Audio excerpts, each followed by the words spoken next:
Hey Foothills, we're here at Taveo House, which is part of Open Door Ministry.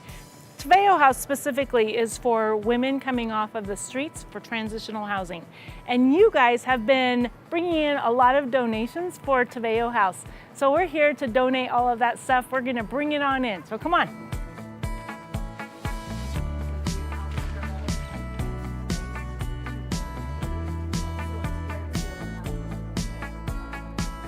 So while we were here at Taveo House, we got to meet Lena Greenfield, and she's the director here at the Taveo House.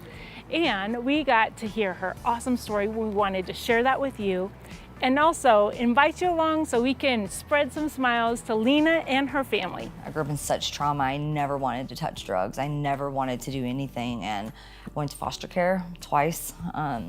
Had both of I had a little girl at 14 and my next one at 17 that I gave up for adoption. I was driving through Colorado, had a car wreck and got busted with a lot of drugs at 19 years old, and went to jail, done almost a year, got out, had lost my daughter during this process. She was 5. Got out, was homeless on the streets here, did not know anyone, and was in drug counseling this whole time. And my therapist had told me that a program had came down 6 months ago. Oh, I was so nervous, had never been to a place like this, didn't know what ministry was. I knew that there was a God, but didn't know God. And so when I interviewed, I got a phone call. 4 days later, they invited me in, and I came in.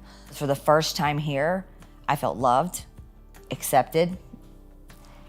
They met me in my brokenness, and they seen me, and they did not judge me, and they nurtured me and told me they loved me, and they hugged me, and they were affectionate, and it was a good affection, and it rocked my world. And if I could do that for one person, the healing that I got from all those things that had happened, losing my daughter, giving Chelsea up for adoption, I just knew if one person just knew that they were loved, that it could change them. And so that's where it started.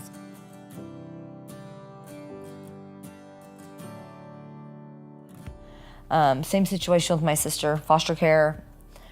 She got into a lot of trouble, and her kids were taken. They had the highest, Levi and Landon had the highest levels of methamphetamine that they've ever seen in a child abuse case in the state of Tennessee. Wow. And then last October, I got a phone call. My sister got out of jail, got pregnant again, had another kid, and said that she went back to jail, and that if I wanted London, I had 3 days to come get her. And so Lacey and I drove down and got her. To be able to do that on this side of my journey, wow. To be able to be that, you know, and then to be able to be that for a family member, and God even, chooses us, and so, and uses us, yes, for His good and glory. Yeah. So what we want to do is take you and let's go shopping for your kiddos. Aww. It's gonna be fun.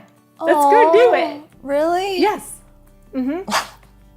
We're also gonna give you some grocery cards. It's $500 worth of groceries. Yay! For me, or for? It's for you. Guys. It's gonna be, this is such a fun day. I told you it was gonna be fun.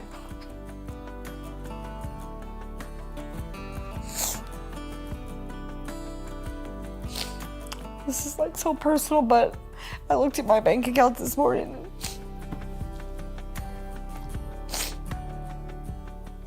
I had $84 in my account this morning. I'm like, oh my gosh, today's only the 12th. Yeah, gotta make it stretch. Thank you. It's so much fun. Let's go do it. Thank you. Thank you.